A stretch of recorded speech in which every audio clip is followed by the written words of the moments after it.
আল্লাহ রাব্বুল আলামিনের পক্ষ থেকে নির্বাচিত হয়ে মনোনীত হয়ে আমরা যারা শিক্ষক আছি, মানুষ গড়ার কারিগর যারা রয়েছি, এই যে আমরা মানুষ গড়ার কারিগর হয়ে নিজের উপর শিক্ষকতার লকবটি লাগিয়েছি, এই উপাধি বা এই পেশাটি বড় আশ্চর্যের ব্যাপার। এটা কোনো মানব সৃষ্ট পেশা নয়।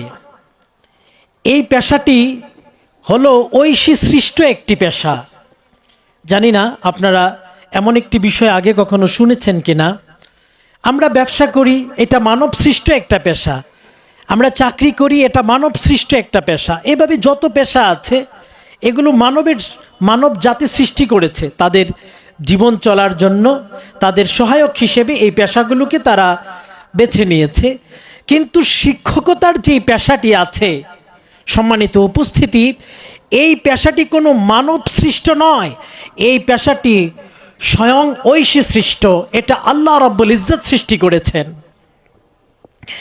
এই জন্যই আল্লাহ তাআলা বলেছেন সূরা আল জুমআর 2 নম্বর আয়াতে, ওয়াল্লাযী বাআসা ফিল উম্মিয়িনা রাসূলাম মিনহুম, তিনি হলেন ওই সত্তা যিনি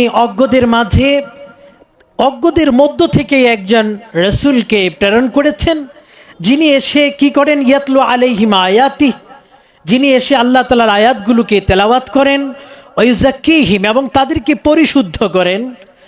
তৃতীয়ত আরেকটি কাজ করেন, ওয়ায়ুআল্লিমুহুমুল কিতাব ওয়াল হিকমাহ, এবং তিনি তাদেরকে কিতাব ও হিকমত শিক্ষা দেন। তাহলে আল্লাহ তাআলার পক্ষ থেকে রাসূল প্রেরিত হয়ে ওনার যেই 3টি কাজের কথা আল্লাহ বললেন, এর মধ্যে একটি কাজ হলো শিক্ষকতা করা। অর্থাৎ তিনি মানুষকে কিতাব এবং হিকমত শিক্ষা দিচ্ছেন। সম্মানিত উপস্থিতি, স্বয়ং রাসূল আকরাম সাল্লাল্লাহু আলাইহি ওয়াসাল্লাম নিজেই বলেছেন, ইন্নামা বুইসতু মুআল্লিমা, আমি শিক্ষক হিসেবে প্রেরিত হয়েছি। অর্থাৎ আল্লাহ রসুলকে শিক্ষক হিসেবে প্রেরণ করা হয়েছে।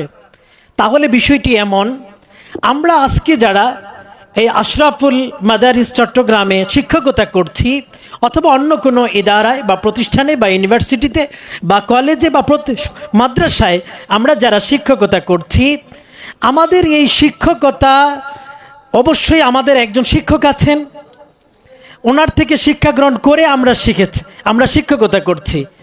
আবার আমাদের যারা শিক্ষক ছিলেন তাদেরও কেউ না কেউ শিক্ষক ছিলেন। এভাবে আমার ওস্তাদ একজন, আমার ওস্তাদের ওস্তাদ আরেকজন, ওনার ওস্তাদ আরেকজন, ওনার ওস্তাদ আরেকজন, এভাবে যেতে যেতে এটা গিয়েছে তাবেঈ পর্যন্ত, এরপর তাবেঈন পর্যন্ত, এরপর সাহাবা ইকরাম রাদিয়াল্লাহু তাআলা আনহুম পর্যন্ত, এরপর স্বয়ং রাসূল আকরাম সাল্লাল্লাহু আলাইহি ওয়াসাল্লামের পর্যন্ত গিয়ে ঠেকেছে। এই জন্য তিনি বলেছেন, ইন্নামা বুইসতু মুআল্লিমা, আমি শিক্ষক হিসেবে প্রেরিত হয়েছি, আমার শিক্ষা কিয়ামত পর্যন্ত চলতে থাকবে। সুবহানাল্লাহ। তো এবার আল্লাহ রসুলেরও তো একজন শিক্ষকের প্রয়োজন আছে। আল্লাহ রসুলের শিক্ষক কে?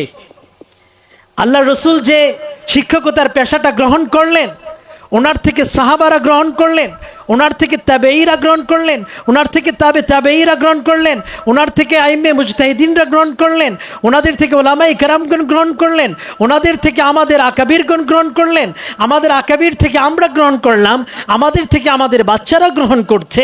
কিন্তু বন্ধুরা আমার, প্রশ্ন হলো এখন আল্লাহ রসুলেরও তো একজন শিক্ষক দরকার। ওনার শিক্ষক কে? ওনার শিক্ষক হলেন স্বয়ং আল্লাহ রাব্বুল আলামিন। বলি সুবহানাল্লাহ। তাহলে আল্লাহ রাব্বুল ইজ্জত, আমি শুরুতেই বলেছি, আমাদের শিক্ষকতা এটা মানব সৃষ্ট কোনো পেশা নয়, এটা ঐশী পেশা। এই পেশাটি স্বয়ং আল্লাহ রাব্বুল ইজ্জত নিজে অ্যাপ্লাই করেছেন ওনার হাবিবের উপর। ওনার হাবিব থেকে আস্তে আস্তে আমাদের পর্যন্ত এসেছে। এই শিক্ষকতার পেশাটা এমনই এক গুরুত্বপূর্ণ এবং অতি গুরুত্বপূর্ণ একটি পেশা, এটি দুনিয়ার সাধারণ কোনো পেশার সমতুল্য নয়। এটি অন্য কোনো পেশার সাথে তার কোনো তুলনাই করা যাবে না। সম্মানিত উপস্থিতি, এখন আমরা যে শিক্ষকতাগুলো করব, আমাদের আশরাফুল মাদারিস চট্টগ্রামের শিক্ষকরা বা আমরা অন্যরা যারা আছি, আমরা যে শিক্ষকতা করব, আমাদের শিক্ষকতাটা হবে আল্লাহ ও তার রাসূলকে সন্তুষ্ট করার জন্য। দুনিয়ার জন্য নয়, দুনিয়ার সমস্ত মানুষ তারা তাদের পেশায় কাজ করে দুনিয়াকে অর্জন করার জন্য অথবা অন্য কোনো উদ্দেশ্যকে লাভ করার জন্য। কিন্তু আমরা যারা শিক্ষকতা করব, যেহেতু আমাদের মূলটা হলো আল্লাহ রাব্বুল ইজ্জতের সাথে সম্পৃক্ত, এই জন্য আমরা আমাদের শিক্ষকতা করব আল্লাহ তার রাসূলের আল্লাহ তার রাসূলের সন্তুষ্টির উদ্দেশ্যে। আমরা অন্য কোনো উদ্দেশ্যে আমরা শিক্ষকতা করব না। তৃতীয় আরেকটি বক্তব্য হলো, শিক্ষকতা একটি মানবিক ও মহৎ পেশা। পৃথিবীতে অনেক ধরনের পেশা আছে, কিন্তু শিক্ষকতার মতো একটি মানবিক পেশা দ্বিতীয়টি কেউ দেখাতে পারবে না। শিক্ষকতার মতো একটি মহৎ পেশা, এটি দুনিয়াতে আরেকটি দেখানো যাবে না। তো সম্মানিত উপস্থিতি, যেহেতু শিক্ষকতা এটি একটি গুরুত্বপূর্ণ পেশা, সুতরাং এই পেশায় দক্ষতা অর্জন করতে হলে আপনাকে আগে যোগ্য শিক্ষক হতে হবে। একটি কথা মনে রাখবেন, যোগ্য শিক্ষক ব্যতীত যোগ্য শিক্ষার্থী গড়ে তোলা কখনোই সম্ভবপর নয়। যদি আমরা চাই আমাদের আগামী প্রজন্ম দক্ষতা নিয়ে বেড়ে উঠুক, যদি আমরা চাই যে আমাদের আগামী প্রজন্ম তারা অনেক ধরনের শিক্ষা গ্রহণ করে বেড়ে উঠুক এবং সব ধরনের সমস্যার সমাধান তারা করুক, তাহলে এটার মূলে কাজ করতে হবে আমরা যারা শিক্ষক আছি তারা। আমাদের কাজটা যদি নির্ভুল হয়, যদি নিপুণতার সাথে হয়, যদি দক্ষতার সাথে হয়, তাহলে আমাদের সন্তানগুলো দক্ষ হবে এবং তাদের দ্বারা এই সমাজের সমস্ত প্রয়োজন পুরা হবে। এই জন্য এই কথাটি আমাদের আগে অনুধাবন করতে হবে, যোগ্য শিক্ষক ব্যতীত যোগ্য শিক্ষার্থী গড়ে ওঠা কখনোই সম্ভবপর নয়। এই জন্য আগে নিজেকে যোগ্য করে গড়ে তুলতে হবে। এখন আমি শিক্ষক হয়ে গিয়েছি, আমাকে কেউ বলবে না যে আপনি এরকমটি, এটা এমন নয় ওরকম করেন, এটা কেউ বলবে না। কিন্তু আমার নিজের থেকে, আমার নিজের বিবেক থেকে এই বিষয়টি তাড়িত হতে হবে যে আমাকে দিনকে দিন আরও যোগ্য থেকে অধিক যোগ্যবান হিসেবে নিজেকে প্রমাণ করতে হবে। এই প্রচেষ্টাটুকু আমাদের প্রত্যেকজন শিক্ষকের মাঝে থাকতে হবে। এই জন্য আমি প্রায় সময় বিভিন্ন মজলিসে বলি, শিক্ষককে প্রতিনিয়ত নিত্য নতুন কৌশল ও পথ আবিষ্কার করতে হবে তার ছাত্রকে পড়া বোঝানোর জন্য। এটা একজন শিক্ষক নিজেকে দক্ষ করে প্রমাণ করার জন্য, নিজেকে দক্ষ হিসেবে প্রকাশিত করার জন্য এটা অতি আবশ্যকীয় একটি কাজ যে শিক্ষককে প্রতিনিয়ত নিত্য নতুন কৌশল ও পথ আবিষ্কার করতে হবে। একজন শিক্ষকের সামনে সবাই মেধাবী হয়ে আসবে না, আবার সবাই নির্বুধ হয়েও আসবে না। একটা ক্লাসে কিছু ছাত্র থাকবে মেধাবী, কিছু ছাত্র থাকবে মধ্যম, কিছু ছাত্র থাকবে একেবারেই নির্বুধ পর্যায়ের।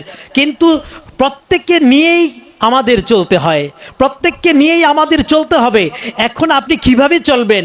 মেধাবী তো প্রথমেই আপনার পড়াটি বুঝে ফেলেছে, কিন্তু যারা মধ্যম বা নিম্ন স্তরে রয়েছে তারা ধরতে পারেনি।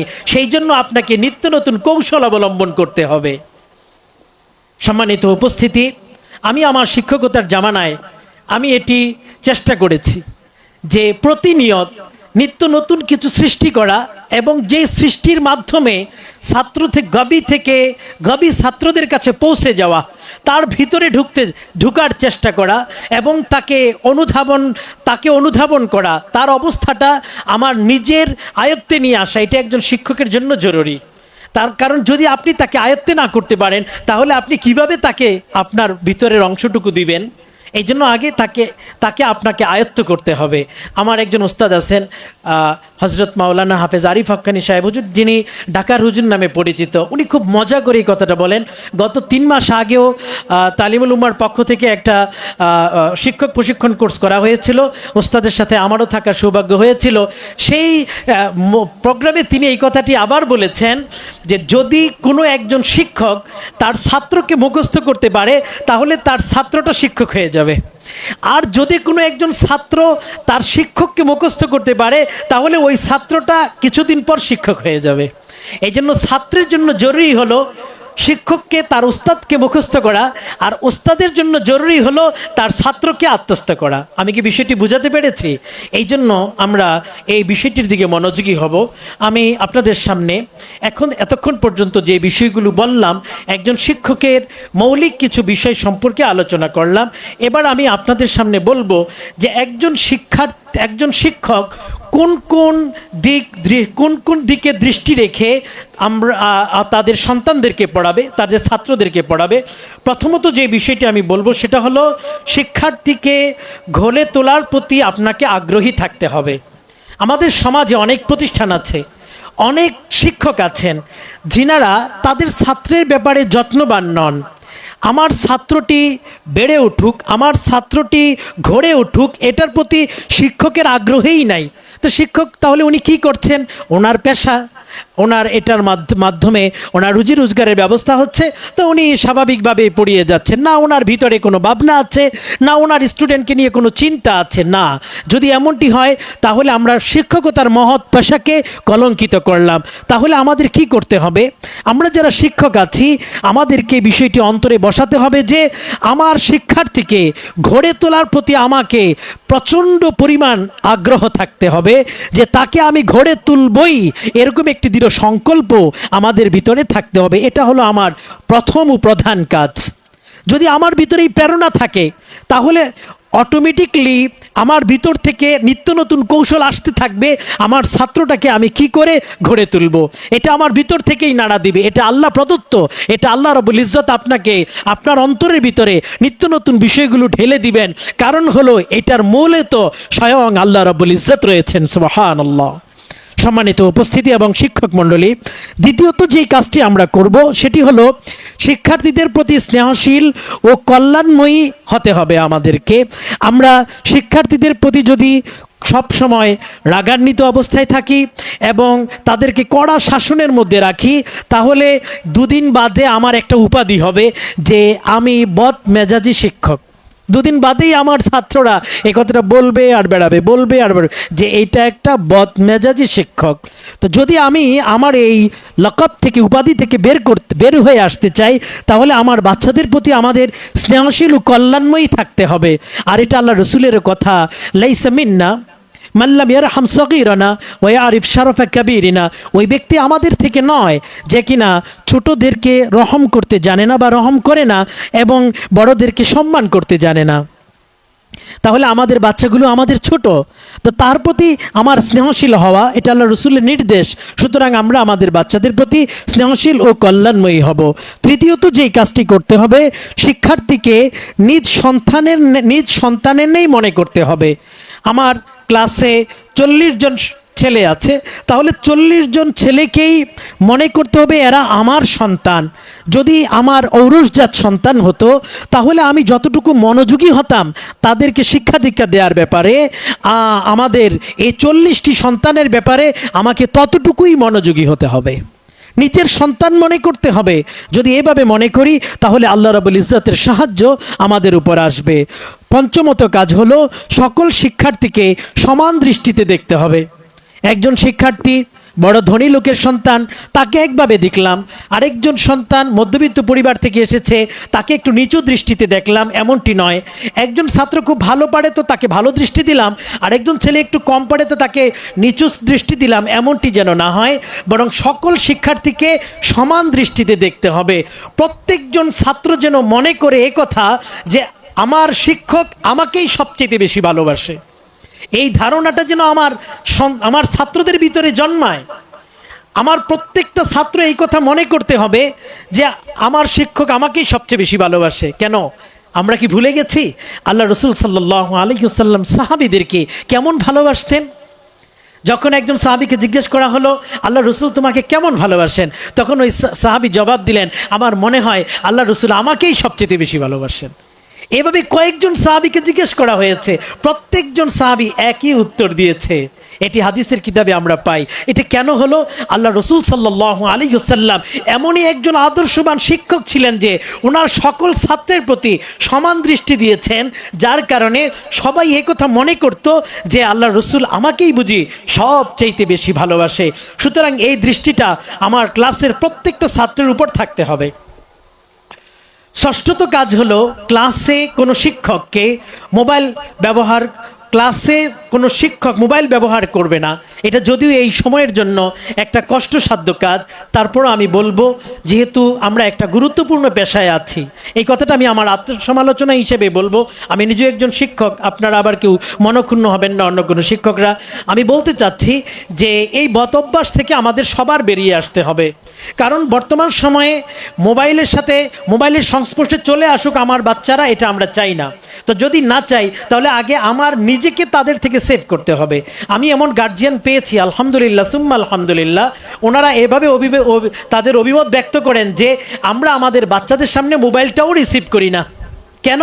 যেন ওরা না বুঝতে পারে, ওরা যেন এটা না বুঝে, এটা যেন বুঝে ফেলে, যদি এমনটি বুঝে ফেলে যে এই মোবাইল একটা জিনিস, এটার দ্বারা কথা বলা যায় এবং এটার দ্বারা এই সেই খবর দেখা যায়, তাহলে আস্তে আস্তে তারা সেদিকে ডাইভার্ট হবে। এই জন্য আমরা বাচ্চাদের সামনে মোবাইলও রিসিভ করি না। তো যেখানে তাদের সচেতন গার্জিয়ানরা এভাবেই তাদের সন্তানদেরকে হেফাজত করার জন্য চেষ্টা করছে, আর প্রত্যেকটা ছাত্রই আমাদের সন্তান, সুতরাং তাকেও হেফাজত করার জন্য তাদের সামনে আমাদের মোবাইল ব্যবহার থেকে দূরে থাকতে হবে। আরেকটি বিষয় হলো, এটা অবশ্য সবার ক্ষেত্রে নয়, আমরা কিছু অলস শিক্ষক আছি, আমি বলবো যে আমি নিজেও এটার অন্তর্ভুক্ত, যে ক্লাসে ঘুমানো থেকে বিরত রাখতে হবে নিজেকে। যদি আমি ঘুমাই ক্লাসে, একজন শিক্ষক, আমি ক্লাসে ঘুমাচ্ছি, তাহলে ছাত্ররা আমাকে নিয়ে হাসি ঠাট্টা করবে, এই যে দেখো হুজুর ঘুমাচ্ছে, পান খাচ্ছে আর ঘুমাচ্ছে, এইগুলো বলবে। তো এই জন্য আমরা এই কাজগুলো থেকে আমরা বিরত থাকব। আরেকটি বিষয় হলো, শিক্ষককে সময়নিষ্ঠ হতে হবে। অর্থাৎ একজন শিক্ষক যেই সময়ে তার ক্লাস শুরু হয়, সর্বোচ্চ 2-3 মিনিট এদিক সেদিক হতে পারে, এর ভিতরে ক্লাসে উপস্থিত হবেন। আবার ক্লাস শেষ হওয়ার পর 2 মিনিট আগে বা 2 মিনিট পরে উনি সেখান থেকে প্রস্থানে যাবেন। ওনার একজন শিক্ষক তার জীবনের প্রত্যেকটি কাজ তার সময়ের ফ্রেমে বাঁধা থাকবে। একজন শিক্ষকের তার প্রত্যেকটি কাজ, শুধুমাত্র শিক্ষাদানটাই যে এরকম নয়, তার শিক্ষাদান, তার নামাজ, তার খাবার গ্রহণ, তার ব্যক্তিগত কাজ, তার বাজার সদাই, সমস্ত কিছু তার একটা টাইমের ফ্রেমে নিয়ে আসতে হবে। কারণ এর মাধ্যমে আপনি আপনার সময়ে বরকত পাবেন এবং আপনি অল্প সময়ে অনেক কাজ করতে পারবেন। যার টাইম ফ্রেম যে তৈরি করতে পারেনি, সে জীবনে বেশি কিছু করতে পারবে বলে আমি মনে করি না। মৌলিকভাবে আমরা শিক্ষকরা আমরা এই দিকগুলোর প্রতি একটু সচেতন থাকব। আর পাঠদানের ক্ষেত্রে আমি 2-1টি বিষয়ে আলোচনা করতে চাই। শিক্ষক হলো শ্রেণীকক্ষের প্রাণ। একজন শিক্ষক একটা শ্রেণীকক্ষের প্রাণ, একটা আত্মা। যদি ওই শিক্ষকটা জীবিত থাকে তাহলে ক্লাসটা জীবিত থাকবে, আর যদি শিক্ষকটা মৃত থাকে তাহলে ক্লাসটাই মৃত হয়ে যাবে। তো এই ভূমিকায় আপনাকে আবর্তিত হতে হবে। এই ক্ষেত্রে আমি নিজে চিন্তা ভাবনা করে একটি বিষয় আবিষ্কার করেছি যে একজন শিক্ষার্থীকে কখন বোঝাতে সহজ হয়। একজন শিক্ষার্থীকে আপনি পড়া শুরু করার আগেই 50% তাকে বুঝিয়ে দিতে পারবেন যদি একটা কাজ আপনি অ্যাপ্লাই করেন। বিশ্বাস নয়, আপনি কালকে থেকে করে দেখেন, ইনশাল্লাহ আশা করি সাকসেস হবেন।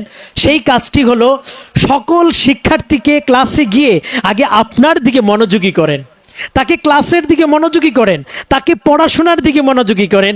কারণ আপনি আসার আগে কেউ হয়তো পানি খাচ্ছিল, কেউ হয়তো টয়লেটে গিয়েছিল, কেউ হয়তো বন্ধুর সাথে গল্প করছিল, কেউ হয়তো বা মোবাইলে কথা বলেছিল। তো এক একজন এক এক অবস্থায় আছে। এবার আপনি ক্লাসে গিয়ে এমন কিছু একটা করুন, এমন একটা কাজ করুন, অথবা এমন কোনো একটা কথা বলুন যেই জিনিসটার দ্বারা সমস্ত ছাত্ররা আপনার মুখী হবে। আপনার পড়া শেখানো 50% হয়ে গেছে, এরপরে আর বাকি অর্ধেক আপনার হলো পড়া বোঝানোর উপর। কিন্তু সম্মানিত শিক্ষক মণ্ডলী, যদি আমরা আমাদের বাচ্চাদেরকে শিক্ষকের দিকে আকর্ষিত না করে, শিক্ষকের দিকে মনোযোগী না করে আমরা পাঠদান দিতে যাই, তাহলে যত ভালো পাঠদানই দেই না কেন মাত্র 50% হবে, আর 50% এটা বাকি থেকেই যাবে। এই জন্য আমরা প্রথমেই ক্লাসে গিয়ে আমরা যে কাজটি করব, আমরা আমাদের বাচ্চাদেরকে মনোযোগী করব আমাদের দিকে। দ্বিতীয় কাজটা হলো, আমরা পড়া বোঝানোর পরে ছাত্রকে প্রশ্ন করার ব্যাপারে উৎসাহিত করব। যে তোমরা এই পড়াটি বুঝতে গিয়ে তোমাদের কোনো প্রশ্ন আছে কি? তোমাদের জন্য 10 মিনিট সময় দিলাম বা 5 মিনিট সময় দিলাম, কার কি প্রশ্ন আছে বলো, আমি তোমাদেরকে সেই প্রশ্নের উত্তর দিব। তো এই কাজটা আমাকে করতে হবে। আজকে ধরুন একটা পাঠ আপনি পড়ালেন, হতে পারে সেটা মাফউলুন বিহি অথবা মাফউলুন ফিহি অথবা তামিজ, যেটাই হোক পড়ালেন। আপনি পড়ানোর পর এবার বলেন যে এই পাঠের উপর তোমাদের কার কি প্রশ্ন আছে, একটু করো তো দেখি, আমি উত্তর দিব। এইভাবে ছাত্রদেরকে উৎসাহিত করে আপনার দিকে আপনাকে প্রশ্ন করতে, তাকে প্রশ্ন করতে আপনি সহযোগিতা করবেন। যখন সে প্রশ্ন করবে তার মনোবল বৃদ্ধি পাবে এবং এর মাধ্যমে তার অস্পষ্টতাগুলো সে দূর করতে পারবে। এই জন্য এই কাজটি আমরা করব। তৃতীয়ত হলো ছাত্রের প্রশংসা করব এবং তার কাজের স্বীকৃতি দিব। যদি কোনো একটি ছাত্র ভালো পড়া পেরেছে তাহলে এবার তার কাজের স্বীকৃতি দিতে হবে। তাকে বলতে হবে, বাবা তুমি ভালো পেরেছো, মাশাআল্লাহ তুমি আরও ভালো পারবে। যখন কেউ কোনো একটি ভালো কাজ করে আর যখন সেই কাজটির স্বীকৃতি দেওয়া হয় তখন তার ভিতরে আরও উৎসাহ জন্মায়, তখন সেই কাজটি করার ব্যাপারে আরও উৎসাহী হয়। তো এই কাজটা আমরা করব ইনশাআল্লাহ। এরপর আরেকটি বিষয় হলো আমরা মাঝে মধ্যে পুরস্কারের ব্যবস্থা করব ক্লাসে। আপনি নিজের থেকেই দেন না, আপনারই তো সন্তান, অথবা প্রতিষ্ঠান থেকে প্রতিষ্ঠানের সাথে আলোচনা করে আপনি যে বিষয়ে পাঠদান দিচ্ছেন সেখানের উপর মাঝে মধ্যে পুরস্কার বিতরণের ব্যবস্থা রাখেন। এটা আপনার পাঠ বুঝতে সহায়ক হবে। আর হলো একটি পড়া বারবার বোঝাবেন, কারণ একবার বললে ক্লাসে সবাই বুঝে ফেলে বিষয়টি এমন নয়, বরং এখানে মধ্যম পর্যায়ের ছাত্র আছে, আবার নিম্ন পর্যায়ের ছাত্র রয়েছে। তো কারো কারো জন্য দুবার তিনবার বলতে হয়। তো আপনি প্রত্যেকটা পড়া 2-3 বার করেন। এবার দেখতেছেন যে আপনি 2-3 বারও বুঝাতে পারছেন না, তখন আপনি বুঝানোর পদ্ধতিটা নতুন কোনো পদ্ধতি আবিষ্কার করেন যেটার মাধ্যমে আপনি তাকে বুঝাতে পারবেন। আশা করি যদি এই দিকটার প্রতি মনোযোগী হন তাহলে অবশ্যই আপনার ছাত্ররা ইনশাল্লাহ পড়া বুঝবে। না বুঝে সে থাকবে এমনটি হবে না ইনশাআল্লাহ। আরেকটি বিষয় হলো যে ছাত্রদের মাঝে প্রতিযোগিতার মনোভাব সৃষ্টি করা। প্রতিযোগিতা, একজন আরেকজনের সাথে প্রতিযোগিতা লাগানো, যে তোমরা এখন আমি তোমাদেরকে পড়াটি দিয়েছি, তোমাদের মধ্য থেকে যে সবার আগে আমাকে শোনাতে পারবে তার জন্য এই একটা পুরস্কার আছে বা একটা গিফট আছে। এইভাবে একটা প্রতিযোগিতায় লাগিয়ে দিন, কারণ এটা স্বয়ং আল্লাহ তাআলার নির্দেশ। সূরা আল হাদিদের 21 নম্বর আয়াতে আল্লাহ তাআলা বলছেন, সাবিকু ইলা মাগফিরাতিন মির রাব্বিকুম ওয়া জান্নাতিন কাআরদিস সামাই ওয়াল আরদ। তোমরা তোমাদের রবের পক্ষ থেকে ক্ষমার দিকে প্রতিযোগিতা করো এবং এমন জান্নাতের দিকে যার প্রশস্ততা হলো আসমান জমিনের ন্যায়। তাহলে প্রতিযোগিতার করা এটা স্বয়ং আল্লাহর নির্দেশ। আমরা এই কাজটি করার জন্য চেষ্টা করব ইনশাআল্লাহ। আর ছাত্রকে সর্বদা ভরসা দিবেন, উৎসাহিত করবেন, কখনোই নিরুৎসাহিত করবেন না। নিরুৎসাহিত করলে সে ভেঙে পড়বে। 2 দিন বাদে বলবে, আব্বু এই প্রতিষ্ঠান আমার ভালো লাগতেছে না, আমাকে তাড়াতাড়ি এখান থেকে বের করেন, আমাকে এটা একটা জেলখানার মতো মনে হচ্ছে। অথচ এই ছেলেটা বড় আশা নিয়ে, ভরসা নিয়ে, বড় আনন্দের সাথে এই প্রতিষ্ঠানে পড়তে এসেছিল, কিন্তু 2-3 মাস চলে যাওয়ার পরে সে কেন এই কথা বলছে যে এই প্রতিষ্ঠান আমার কাছে জেলখানা মনে হয়? এটার জন্য আমরা শিক্ষকরা অনেকাংশে দায়ী আছি। হ্যাঁ, সব ক্ষেত্রে নয়, অনেকাংশে। আবার ছাত্ররাও অনেক সময় বা তার পরিবারও অনেক সময় দায়ী থাকে, কিন্তু আমরা যেন আমাদের পক্ষ থেকে ত্রুটিটা না হয় সেদিকে খেয়াল করব। শিক্ষক কখনোই ছাত্রের সাথে অনর্থক কথা বলবে না, সারগর্ব কথা বলবেন। আপনি ছাত্রদের সাথে হাসি মজাক এটা সীমার ভিতরে রেখে করতে হবে। হ্যাঁ, আপনি তার সাথে মিশবেন, কিন্তু সেটা বন্ধুর মতো নয়। আপনি তার সাথে মিশবেন ছাত্রের মতো। ছাত্র আর বন্ধু দুইটার মধ্যে অবশ্যই তফাৎ আছে, পার্থক্য আছে। আপনি যে একজন শিক্ষক, এই ভাব গম্ভীর্যটা আপনার ছাত্রদের সামনে প্রকাশ করতে হবে। যদি আপনি এটা হারিয়ে ফেলেন, যদি এই জিনিসটাকে আপনি ছেড়ে দেন, তাহলে আপনি বিপদে পড়ে যাবেন। একটি সময় আপনার ছাত্ররা আপনাকে গ্রহণ করতে যাবে না। আর এ ব্যাপারে একটি চমৎকার কথা রাসূল আকরাম সাল্লাল্লাহু আলাইহি ওয়াসাল্লাম বলে গেছেন, ইন্নাল্লাহা লাম ইয়াবআসনি মুগান্নিয়ান ওয়ালা মুতাআন্নিতান ওয়ালাকিন বাআসানি মুআল্লিমান মুয়াসসিরান। আল্লাহ রাসূল বলছেন যে আল্লাহ তাআলা আমাকে কাউকে কষ্টে ফেলার জন্য এবং কাউকে পরিহাস করার জন্য পাঠাননি, বরং আল্লাহ তাআলা আমাকে একজন শিক্ষক হিসেবে এবং সহায়ক হিসেবে আমাকে প্রেরণ করেছেন। এই জন্য আমরা আমাদের ছাত্রদের সাথে আমরা যা কথা বলবো, অনর্থক কথা বলা থেকে বিরত থাকব। সারগর্ব শিক্ষণীয় কথা আমরা তাদের সাথে বেশি বলবো। যদি আমরা এই দিকগুলোকে সামনে রেখে আমরা পাঠদান দিতে পারি, তাহলে আশা করব ইনশাআল্লাহ আমরা ফল পাবো। এই আমার আজকের এই প্রোগ্রামে আমার পক্ষ থেকে আমাদের শিক্ষক মণ্ডলীদের জন্য এই পরামর্শগুলো থাকলো, এবং দোয়া করি আল্লাহ রাব্বুল আলামিন যেন এই পরামর্শগুলোর উপর আমাদের সকল শিক্ষককে এবং সবার আগে আল্লাহ আমার নিজেকে উঠার তৌফিক দান করেন, আমিন।